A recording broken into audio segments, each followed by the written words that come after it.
पुदिन्याची चटणी म्हटलं की छान हिरवगार असलं आणि दाटसर असलं तर छान वाटते बघा. काळ पडलं तर कुठे छान वाटते व. माझ्या पद्धतीनं करून बघा, छान हिरवगार दिसते आणि दाटसर बी होते बघा. मी काय केले, एक मिक्सरचं भांडं घेतले, अर्ध बघून काय की हे घेतले बघा पुदिन्याची पानं आणि स्वच्छ धुवून पुसून घेतलेले आहेत बघा, नाहीतर तसंच टाकली वाटेल तुम्हाला. आणि तेवढ्याच प्रमाणात कोथिंबीर बी टाकली बघा. थोडं देठासहित घ्यायचं, पानं घेतलं तर त्याला स्वाद आहे ना, थोडं देठ राहिलं की छान असं स्वाद येतो. 10 ते 12 हिरव्या मिरच्या टाकून घेतले बघा, कमी तिखटाच्या, लई टाकू नका.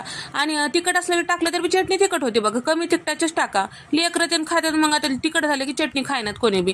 10-12 लसणाच्या पाकळ्या, 1 इंचाचं आलं आणि चवीपुरतं मीठ टाकून घेतले, चमच्याभर जिरे टाकून घेतले बघा. आणि तसंच हे चटणीला दाटसरपणा येण्यासाठी 2 मोठे चमचे फुटाण्याची डाळ टाकून घेतले, थंडगार पाणी टाकून घेतले बघा.